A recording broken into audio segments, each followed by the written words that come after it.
Hello, welcome to the Creating Community Through Conversation series, where we are building civil society one conversation at a time. I'm Ira Bedzow, and I'm here with Assemblymember Deborah Glick. Assemblymember Glick is a lifelong resident of New York City and has lived in Greenwich Village for over 40 years. As an elected official, she has focused on civil rights, reproductive freedom, healthcare, lesbian and gay rights, the environment, housing, higher education, social justice, animal rights, and funding for the arts. She is the chair of the Assembly's Higher Education Committee, which oversees all private and public higher education institutions, financial assistance for students, and professional licensing. Assemblymember Glick, Assemblymember Glick also serves on the Ways and Means, Rules, Governmental Operations, and Environmental Conservation Committees. So first off, Assemblymember Glick, I'm very excited that you're here today. As someone who is in higher education himself, I'm sure we'll have a lot to cover. There's a lot of interest here in terms of what we can expect this year in terms of the pandemic, financial implications, student interest, and so forth. But before we start with higher education, I would love to know a little bit more about you. Like, for example, I know that you're a longstanding member of the New York State Assembly, but I also saw that you're very involved in grassroots organizing. So if you wouldn't mind telling me how you balance those two, how you see both those as important, and even strategically, when do you pick a bottom-up strategy like grassroots versus a top-down strategy, as in going through the legislature? I know that's a lot of questions. I apologize. Well, I think I just never left my grassroots involvement. So some of that is organizing locally, organizing around issues. So working with visiting neighbors on issues that might impact seniors. Showing up at senior centers, one could say, well, that is your role as a legislator, which it is. But when you go out and you talk to folks and you realize what is on their mind, you then are involved in getting them energized to work on the issues that they most care about. So I don't think that they should not be separate. And I think that sometimes people in my line of work get so caught up in the demands of the job that they are less able in managing their time to really focus on working with people, block associations, tenant organizations, on issues that matter. And I think that it's the legislature can be a tough place. So it's sometimes hard not to just focus on the budget, the legislation, and then when you're home, complaints. People call you with complaints because, as I always say, when people say, how you doing? I say, I'm fine. They say, no complaints. And I said, hey, we take them, we don't make them. So we're in the position of trying to cut through red tape for people who have, very everyday problems, but that they cannot resolve themselves. And that's our constituent work. But beyond that, you want to raise consciousness about issues that should be on people's minds if it isn't. And I think that that's the other part of our jobs that we don't have enough maybe time for or focus on. And by that, I mean raising awareness around environmental issues in particular, and how climate crisis is everybody's problem, but it's also everybody's responsibility. Right. Well, I will tell you what I find so inspiring about it is it's not just simply a matter of communicating to constituents of what you're doing or hearing their complaints, but it also gives you the opportunity to show them how they can be empowered on many different levels of civic engagement, and how you're also right there with them in that civic engagement. It's not just a matter of representing them, but working with your constituents to allow for both social change, political change through the institution of government, but also through the informal network that is the community. So it's the both and that I think that we all want in a democracy. Yes, and I think that we get caught up in internecine battles and cross the aisle confrontations that don't move the ball down the court. Sometimes you can't avoid those, but by and large, it is much more rewarding and fulfilling. And I think, right now there's a discussion of the biggest block of voters are those who don't show up. That could make the difference in this election or any election. Why aren't they voting? They don't see it connected to their lives. They're struggling, particularly this year. They're struggling with a lot of different things, worried about access to healthcare, worried about paying the bills, having a job or keeping a job, getting a job, getting a new job, learning new skills. That's a full-time job for the average person. And how does politics, how does being engaged in government, what does that do for you? In many instances, there is no immediate payback, so you don't have time for it. But understanding how the government impacts your life, and some of that could have and should have been part of civics and instruction that has fallen by the wayside, like many other things that were considered not central core subjects to study. And I was talking to one of my new colleagues, soon to be new colleague, and I said, look, when I was a kid, I went to public school in New York City. Every week we had a current events quiz. So you had to pay attention to read the newspaper. There weren't 47 cable channels. There were just a few networks, and they had a lot more credibility. And you paid attention because there was going to be a quiz on every Monday. There was a quiz. So you had to, do a quick read of the newspapers or talk to your parents about what was happening in the world.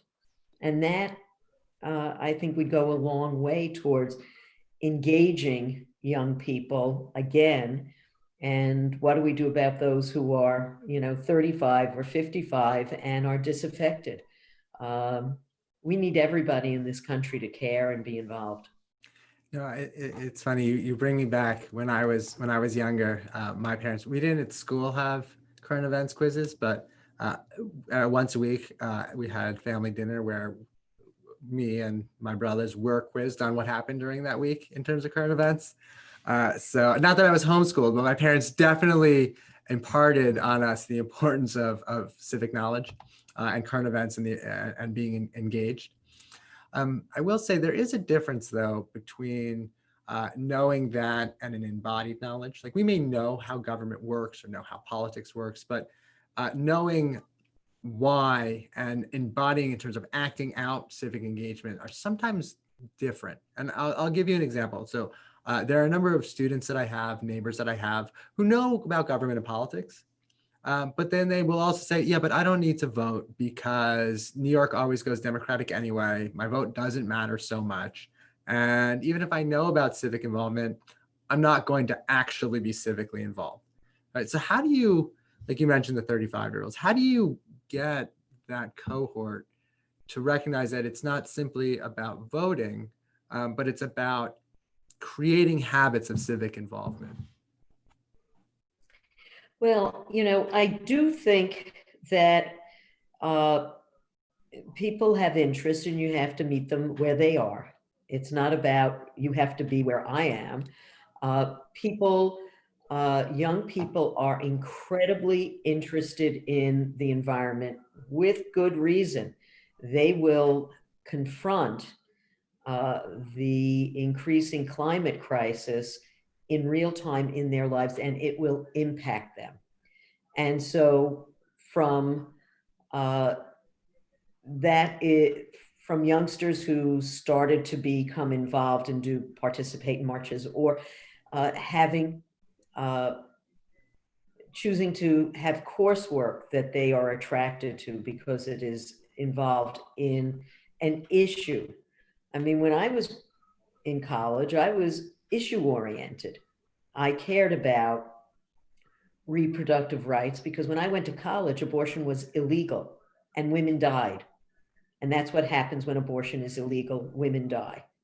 And so I fought for that right because I had high school friends who were disappeared by their families. I'm not sure that had abortion been legal, they would have chosen that option, but it wasn't an option. And so that was very front and center. And so I was involved in that issue because it was very present to me and my college friends. You see these youngsters who are in high school who are activists on gun violence. That was not my experience. When I was a kid, it was more likely that we would be getting those dopey duck and cover. Oh, what is that going to do? You know, like, don't be near the glass window on the door. I don't think that's really going to matter a whole lot. But in any event, that wasn't part of my world. There was no sense of fear around random gun violence. But these youngsters who are both youngsters in communities where gun violence is more prevalent, or those who are in communities where it's not particularly present, but have experienced it at school, they are activists and they are engaged and they are involved and they have had an impact. And they're not going to stop having an impact. That's the one thing about having an impact. You say, hey, that was great. What other things do I see that are not right or are a problem? Maybe not for me, but for folks in a neighboring town. Young people are facing higher rates of cancer at younger ages. What is that about? Is that about pollution? Is that pesticides? What is it? And is it many things? But they're becoming environmental activists and seeing the connection between health and clean water and clean air, and wanting to make certain that the lead pipes are taken out of their school, that there isn't spraying around their neighborhood. So things that impact you directly or in some way near to you is a motivator. And then once you get involved, somebody comes along and says, hey, it's just one meeting a month. That is the biggest lie in politics. It's just one meeting a month. So it's funny. I hear you. I will say, you brought up gun violence. I grew up in Broward County, Florida, a few miles away from Parkland, and you can see the impact that teenagers and younger adults have today. And I think it's for two reasons that go together. The first is that even local events have the ability to become nationalized, just given the way our media works. So a local event is seen somewhere else in the country, but you could still find commonality. You now see how this is bigger than just the local. Technology has also allowed people's voices to go much further than their general community, through social media, through television, through the internet, and so forth. So you have this confluence of people who know how to use technology, as well as people who are able to see the commonalities in different and disparate parts of the country. That now younger individuals, even if they can vote, can be engaged in the political process just by virtue of how their voice can carry, which is a real benefit to our civil discourse when used not in a rancorous way, but used in a productive way that people know how to actually use it. Well, the ability to use social media for organizing is very apparent, and it's obvious in other countries where they shut down access to various social media tools because it is a vehicle for organizing. And while we don't have it shut down, we also did see the unfiltered, there are some issues with technology where there's an old saying that a lie travels around the world before the truth gets its boots on. Yes, yes. And the repetition of lies. I got some dopey email. My staff generally filters through the emails, but when I'm starting up the computer and I check the email, sometimes I see something that catches my eye, and I looked at it, and it was, some rancorous allegation in the presidential election. And it was, this has been verified by some organization. And of course, I went to that organization. Of course, it was false. So I had the great pleasure of writing back and just saying, look, not only is the story false, but so is your allegation that it was verified. So, but that has been an unfortunate part of the degradation of the public and political discourse. I have members of my family who are Republican. We try not to talk at this time of the year, and they're not in politics, so they're very bristly about it. And I actually think it's because they know they're on the wrong side of history, but that's another story. But I say, look, I have retired Republican colleagues who are still my friends, still communicate with, because they were good people. And we had all sorts of things to talk about, not just this particular bill or this particular issue. So I think that,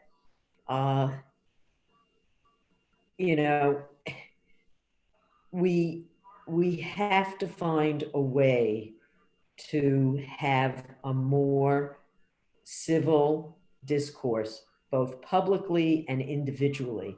And we have gotten isolated into camps. There are people, friends of mine, who, can say nothing good about Republicans. And there are a lot of Republicans, frankly, major figures with whom I haven't shared any particular affiliation.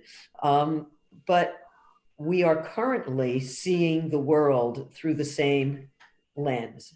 And that may be the beginning of having an ability to heal the nation. No, I agree with you. It's interesting. Social capital is not like material capital. Like material capital or consumer goods, even if there's no trust, you can rely on a government for regulation, right? You don't have to worry about caveat emptor because you can say that, all right, we're going to make sure that things are safe. You can't do that with words and discourse.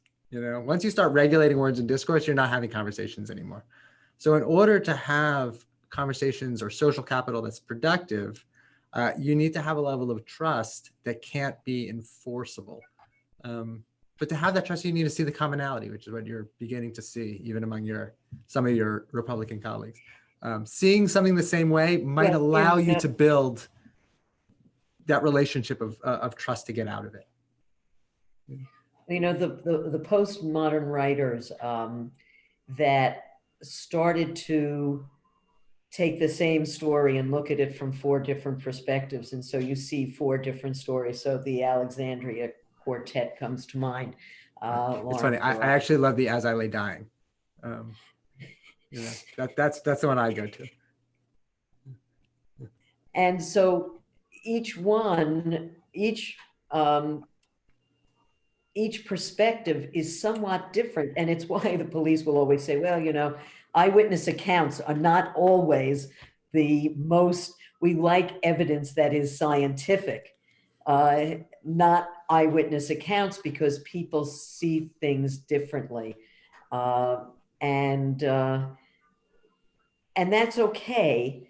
It's just that you have to be able to talk about why you see it differently, how you see it, without calling each other names. Oh, 100%. So, you know, only because you brought up your experience in terms of abortion being an issue when you became civically engaged. Now that the Supreme Court's changed its makeup, do you think this will affect issues of women's health and LGBTQ rights in New York? I mean, we could talk nationally also, but in New York in particular, will the Supreme Court makeup make such a difference for us?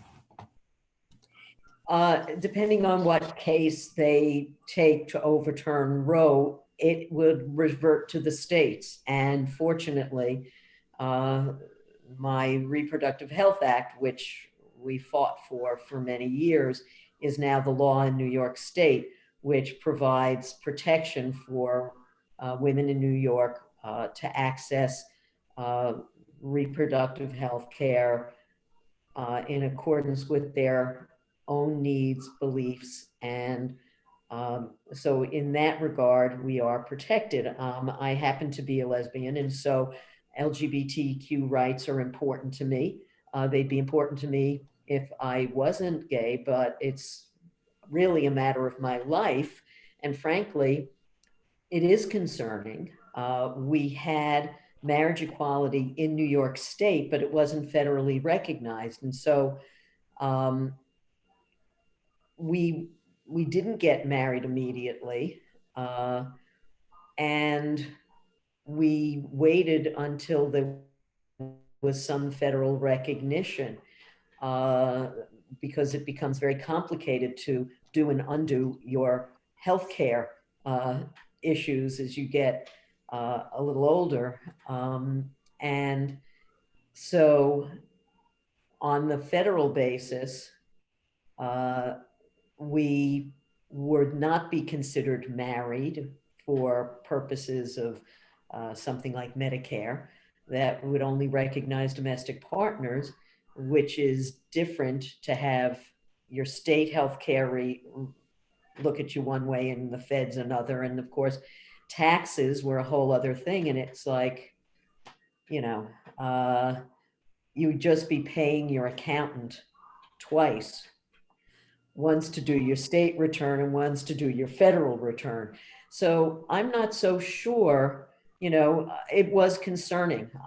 This woman has a very, very conservative background. And the notion of, I listened to a lot of the hearings, not all of it, and in being questioned about her originalist philosophy, you know, the Constitution, when it was written, enumerated a lot of rights. On the other hand, it didn't enumerate all of them. And so there is an amendment to the Constitution that says, even if a right has not been enumerated, it can be identified as a constitutional right. And so she would not actually be considered someone who would be eligible for the court if you go by an originalist, what was understood and believed at the time that the Constitution was written. So I wouldn't be in a legislature and she wouldn't be on the court. So you guys also wouldn't be voting for legislatures either. Right. So, you know, and my mother was born before women had the right to vote. So that was always a very startling thing for me to realize. But the notion that the document was frozen in the 1700s is bizarre. and what was understood at the time. So are we saying that everybody, the Second Amendment allows everybody to have a musket? No, they would, Second Amendment activists would say, no, it means any arm that we could have. Well, we don't let you have a howitzer. You're not entitled to a grenade launcher. And even Scalia, who said that some reasonable restraints by government for the public safety was appropriate. So it is worrying that her appointment was in itself part of a thread of corruption of the Constitution by denying President Obama a hearing on his nominee based on, it's an election year, and then to push through a nomination as people are voting. I mean, yes, it's hypocritical, but it's more than hypocritical. It is a violation, part of a thread of violation of constitutional norms. No, I hear you. And not to play, I want to pick at this just a little bit more, but not to play psychologist or theologian. But I do want to ask you this one question, just to hear what you think and how you took it. So of course, Justice Barrett said she wouldn't bring in religious bias into her jurisprudence. The timing is coincidental, but the Pope recently just said how countries should be respecting civil unions. How did you take that? I felt very uncomfortable at the Pope's statement, because in one respect, civil unions are not marriages, and it seems as if it's supporting a step back. Well, in the same respect, it does look to guarantee certain civil guarantees or civil protections. But I just as a legislator, someone involved in protecting people's rights, how did you understand, or how did you take the Pope's statement? And again, I know this is a little far afield, but just I would love to know what you think. Well, I actually thought it was quite extraordinary, because in many ways what it said to me is that he will be the last Jesuit Pope. But I thought that it was, considering the history of the Catholic Church in relation to LGBTQ communicants, I thought it was quite extraordinary. The acknowledgement, which the Pope has made in a few other instances. I mean, when he was an archbishop, he actually did support civil unions, but a Pope to say that Catholic teaching would provide for civil unions, which the church's position has always been love the person, hate the sin. Civil unions would imply that you would be living not in monogamous relationships, but actually in a civil union. And many years ago, when my sister married out of our faith, they had a marriage in front of a judge. It's a civil union. Mm-hmm. Yes, it was recognized by the state, so it was a marriage, but it was not consecrated in either religion. Right. So I think it's quite startling, and in view of Catholic doctrine, I thought it was an amazing statement affirming the rights of gay Catholics to be in relationships. No, it wasn't marriage, but many countries have separation between your marriage is recognized even if you're not married in a religious ceremony. No, I hear you, and thank you for taking the question. It's, we live in such a time where even the words we use have not only the meanings of the words, but the meanings of what they might point to. Um, and I thought that the timing of the Pope's declaration, and again, I'm doubt he's only focused on America. There's a big world out there. But I just thought how everything was coming together. There was just a spirit in the air of making sure that we respect people in this world, despite politics and despite, however our government may be moving. So I appreciate you answering. Yeah. Well, I would just add to that that the Pope, that there are Catholics in countries where being gay is a crime, and in some places could result in either a prison term or a death sentence. And for the Pope to say to Catholics all over the world, regardless of what country you live in, that gay people should be respected and that their relationships should be respected was actually, I saw it not as the glass half full, but really quite a startling move forward. All right. No, wonderful. If you don't mind, I would love to move to higher education.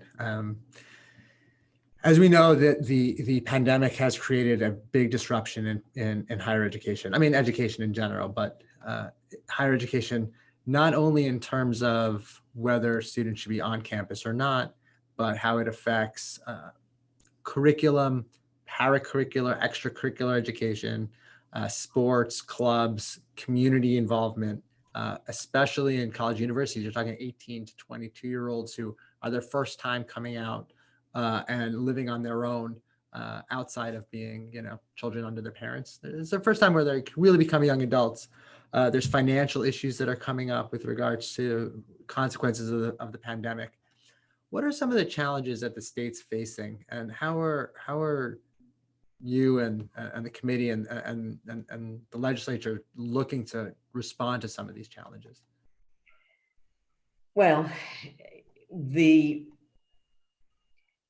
all of the issues about whether students are on or off campus, whether the state is certainly in relation to our public universities, they're playing a role in making certain requirements. There was a state guidance for how to open and what, if you brought students back, here are some of the rules that you must begin to, here's the framework, and you have to, in whatever way you choose, fill in the blank around social distancing, keeping people accountable to that social distancing. So lots of schools added things to their code of conduct. But from our perspective, the major concern are financial. Schools had to close down. They had to refund room and board. They had to, there may have been other fees that they are normally receiving based on the use of a parking spot, an athletic team, all sorts of additional, the use of the library, all sorts of different kinds of fees that are tacked on. A technology fee, not because they don't have internet, but because they have to maintain an enormous ability to provide security for that network, constantly upgrade their subscriptions through the library, all sorts of costs that they had, and they had to refund a lot of that. And schools, private schools that are operating, that are tuition dependent, are being challenged by families saying, look, my child's not getting the college experience. It's not just the paying tuition. we expect teachers to be available in office hours and so forth. And this is not the same experience. And we don't, there were lawsuits. I think some of them were thrown out, but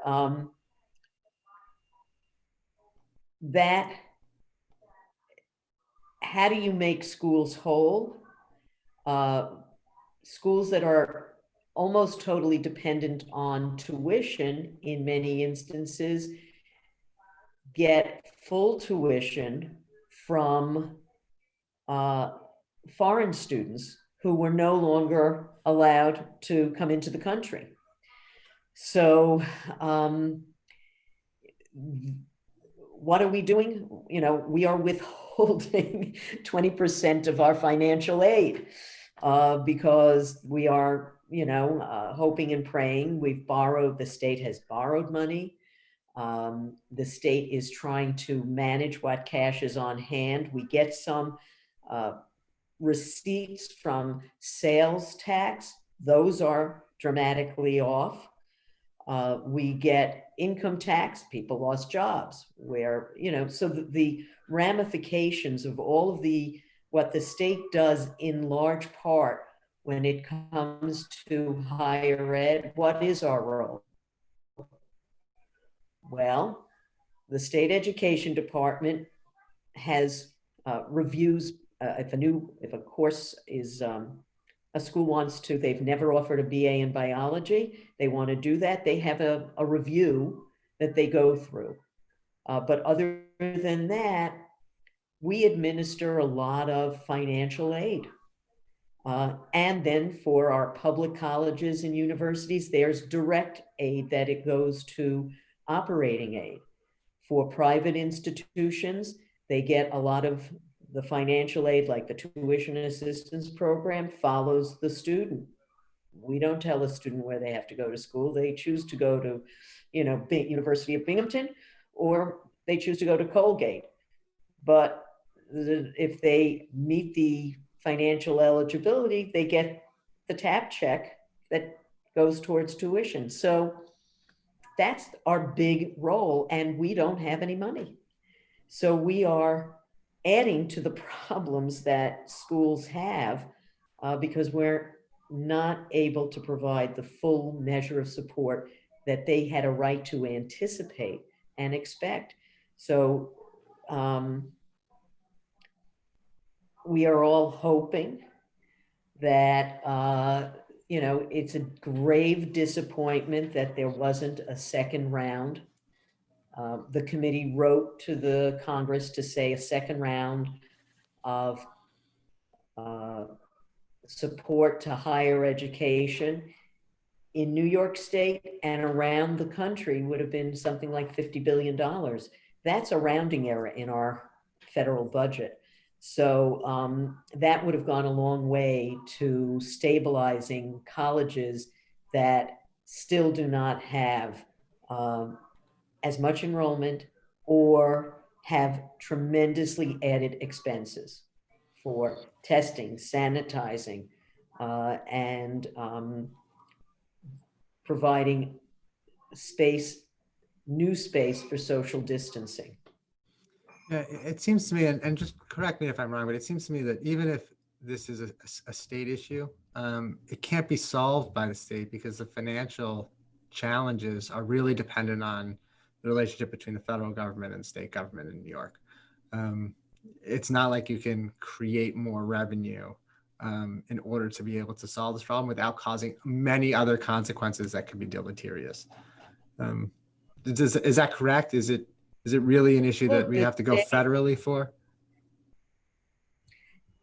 It is absolutely true that the state does not have the capacity to fill the holes in all of the different areas of need without assistance from the federal government. And the initial CARES Act was very helpful to schools, students, to unemployment, backstopping unemployment. that there was a second round proposed and passed by the House and ignored by the Senate will be one of those things historians look back on, uh, uh, hopefully is the knife in the heart of the Republican Party in the Senate. It was irresponsible. It was mean-spirited. It was, we can give tax cuts to enormously wealthy people a couple of years ago, but we have no money now. It was shocking, disappointing, and long-term economically stupid. Do you think it'll have an effect on higher education in terms of students just may not come anymore? Meaning, like, we may lose a cohort of students who are not going to go to college now, or can't go to college now, and then they may never go back, or just the demand for college education may go down.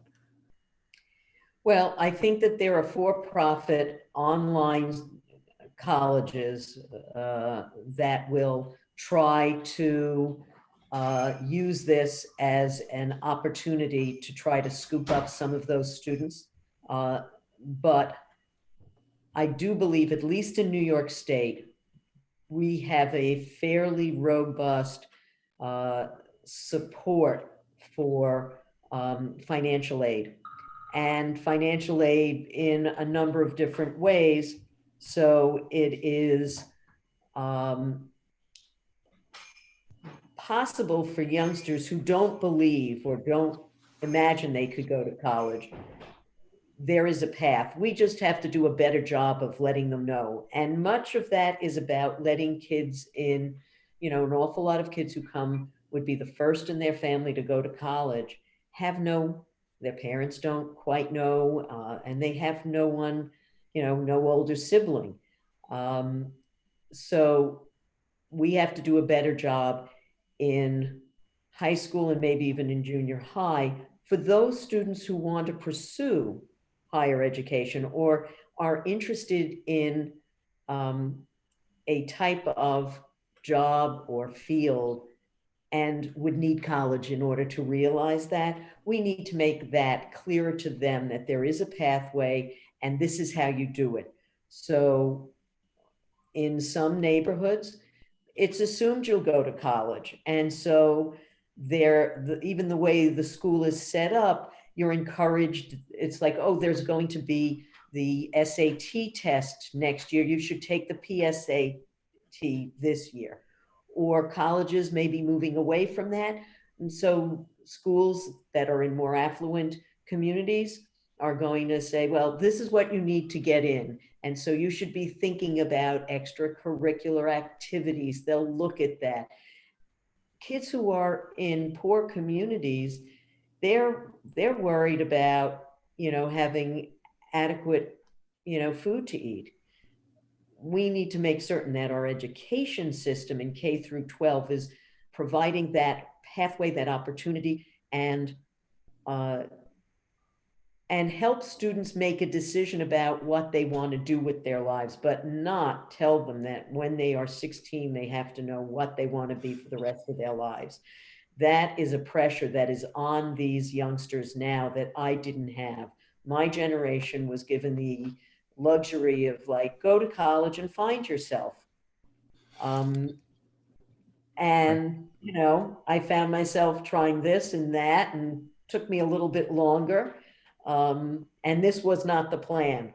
I didn't actually have a plan. So one would think I was a Republican, but that's just a joke. No, I'm laughing. But I didn't have a plan. I didn't see things, but I also felt boundless optimism and opportunity, and didn't feel that I had to have a plan.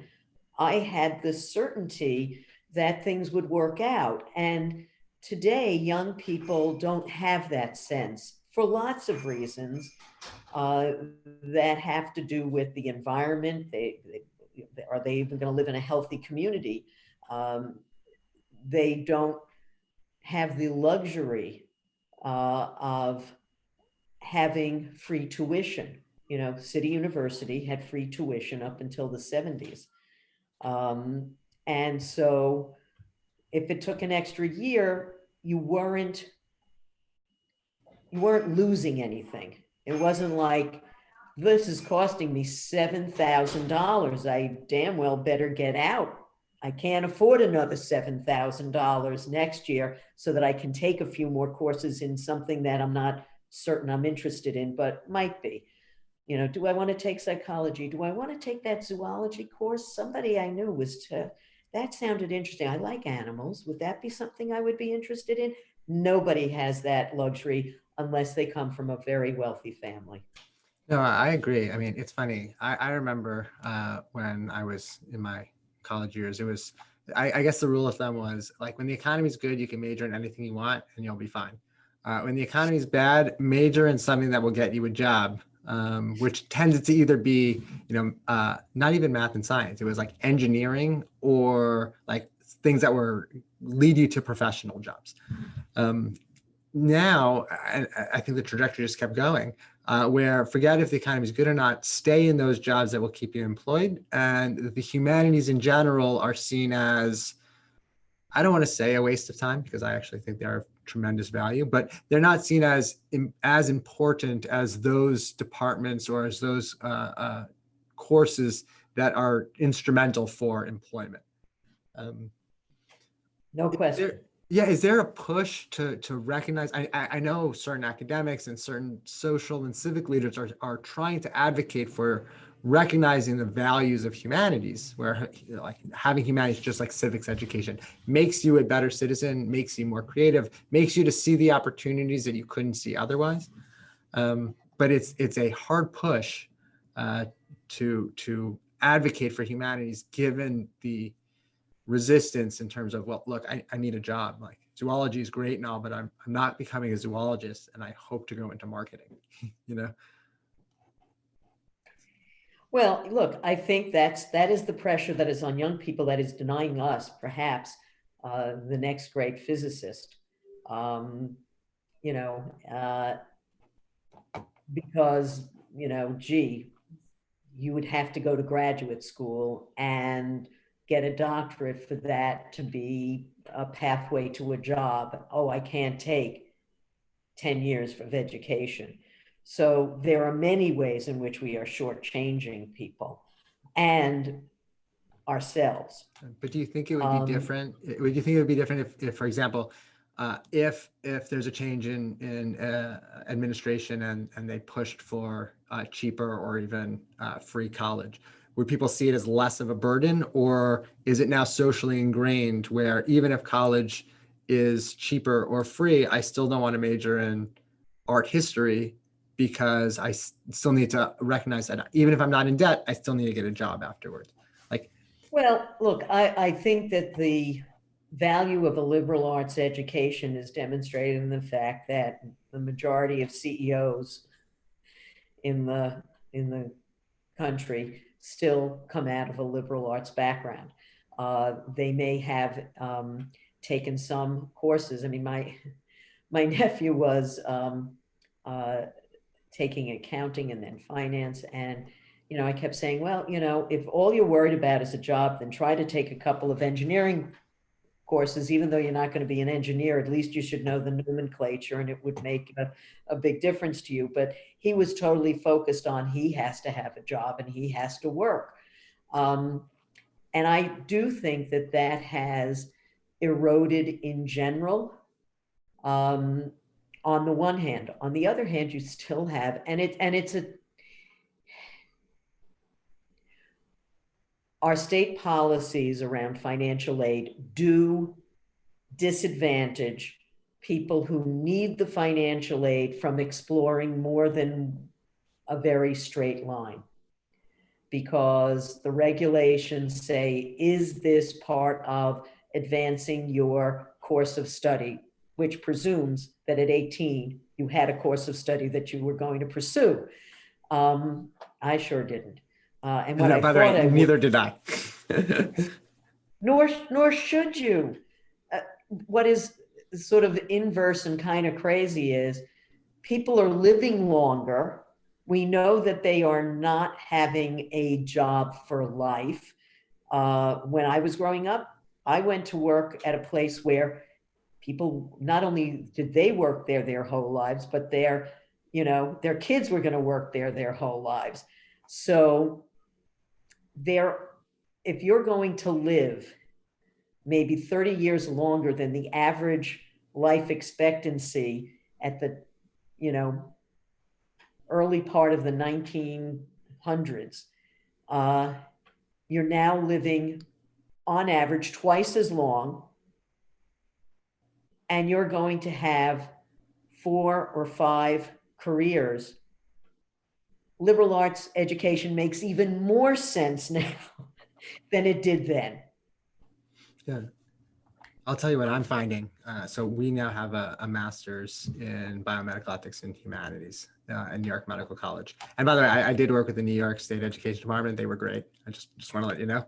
But what I'm finding is we're getting a lot of interest from professionals between 40 and 60 who have done very well.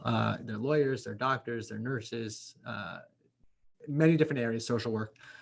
But they're realizing that as much as they push towards professional excellence and they've made it, they're now looking to go back and see what they missed, what else is out there in terms of how to think about things. What type of language could I use that I'm not familiar with? What type of questions have I not even thought to ask? So we're getting a lot of people from that cohort. They don't see it as preparation for their profession, but they see it as almost a reboot in how to find meaning in their lives. So I do think there's a real hope for education, especially in the humanities and liberal arts. It just may come differently than it used to, which is helpful now that people are living longer.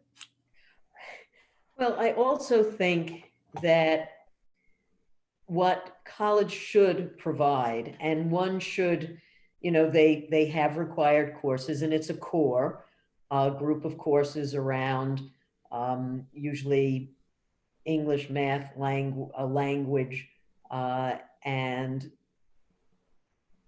civilization, social studies, history, something of that type. That's kind of embedded in, and of course, history is changing because it used to be an incredibly, Eurocentric education, which left out the fact that, we really ignored the history of, the Moors that, essentially gave us mathematics and, astronomy and, those things. Civilization. And so, right. So the study of civilization more broadly, and maybe a little less focused on memorizing the dates of the various wars would be a helpful thing. But it's supposed to give you an opportunity to interact with other people and learn from those around you, and to maybe think about something that now I'm moving towards my junior year. What do I want to specialize in? And is that sociology, psychology, a science? Now, science is, you have to have maybe a little bit more of a going in a little bit more in your sophomore year, starting to think about taking some of the preliminary courses. But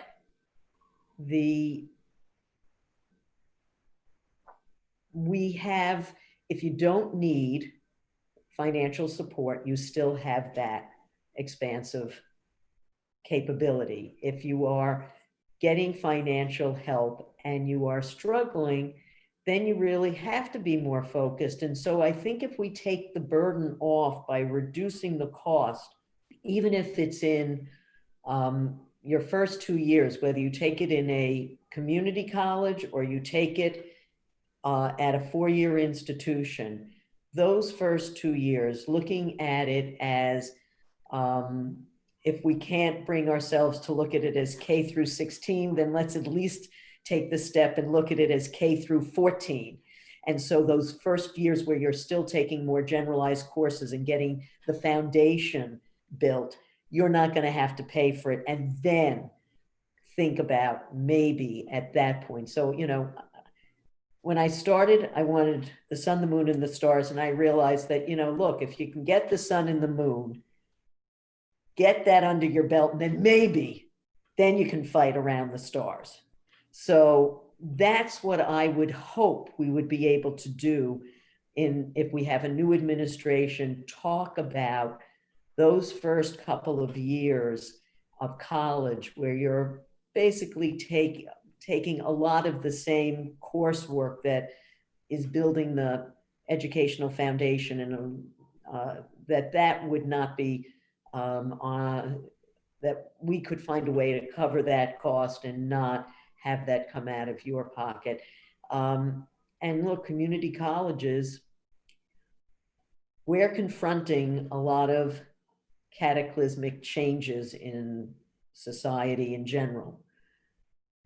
And if we're going to confront climate crisis, then we have to retool a lot of different parts of our society, from transportation to energy, and that will have ramifications and implications in other areas like agriculture.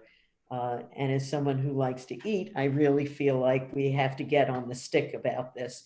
And so, though there are jobs in clean technology that, I always would say to kids, as jobs were being outsourced, it's like, look, you have to think about what your talents and what your interests are. There is absolutely not only no shame in being a plumber or a carpenter or an electrician. In fact, those are jobs that can't get outsourced. So think about whether that's an area of interest. And even in those professions, you have to have some familiarity with use of computers, just because of the way in which much of this is now done. And so our community colleges do a great deal in educating kids with those basics, but also for certain kinds of technological skills that we're going to need. The Clinton Community College I went a couple of years ago to visit them, and they had a wind turbine technician course. Anybody who graduated out of that had a guaranteed $70,000 a year job in a part of the state where there weren't tons of jobs that paid that kind of money. So it wasn't for me. You'd have to go all the way up there. No, but it's still it's a wonderful option to have. So I think that if we can make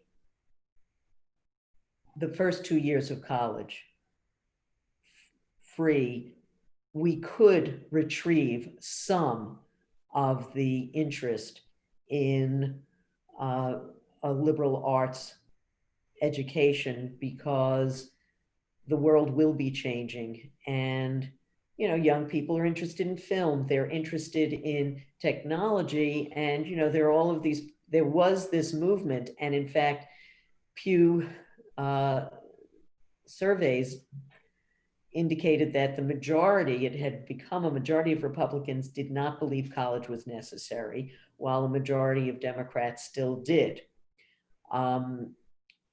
And you have some examples of people who dropped out who were wildly successful, and you have some people with specialized skills, either in athletics or in the arts, but not every kid who can sing really well is going to be a pop star.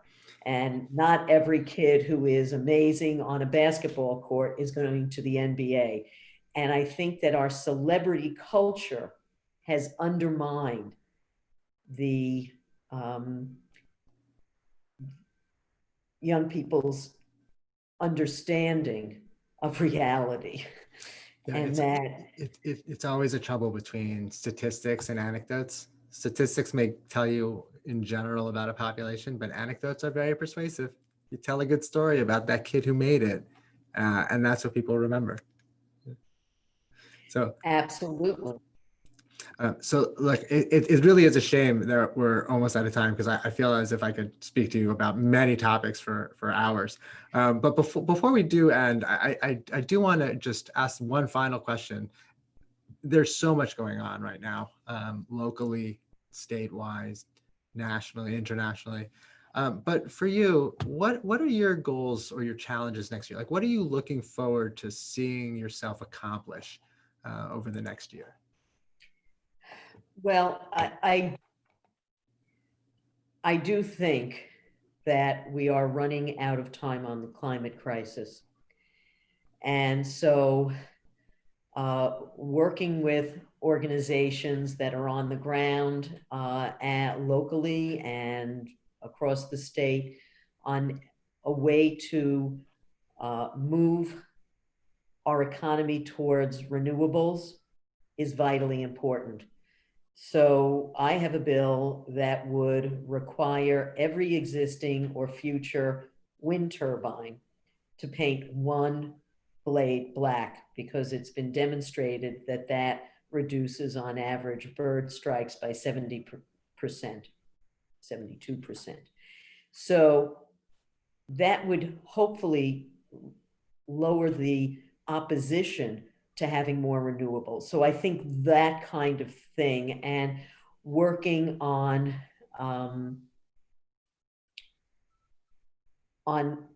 more financial support for higher ed are sort of the twin goals. Working on environmental issues.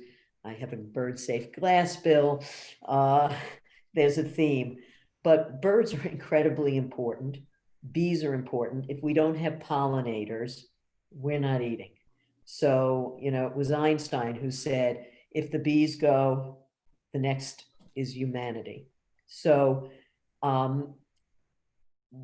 I think that we have to do a great many things to keep our environment clean at the same time that we retool our economy towards clean energy, which will give us cleaner air, cleaner water, and a reduction in a dependence on pesticides. I think they literally are killing people and killing younger people. The incidence of cancer at younger ages is quite startling, and and kind of frightening. So I think, and we see it in the increased, what appears to be an increased need for fertility assistance. And in nature, that's sort of the first marker, the inability for species to reproduce. Started with DDT and making it impossible for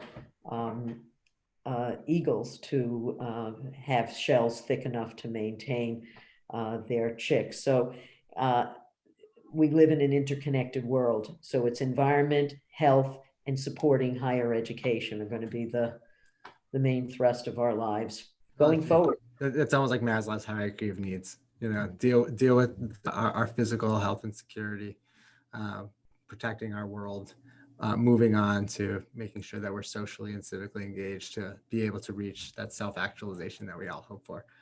I already know our next conversation will be on the environment. I'm very much looking forward to talking to you about that.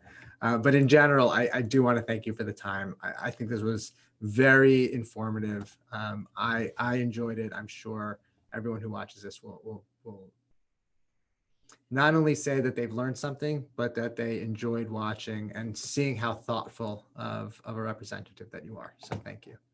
Well, thank you, Ira, and I appreciate the opportunity, and I hope everybody just stays safe, is smart, stays safe, and we'll get through this together.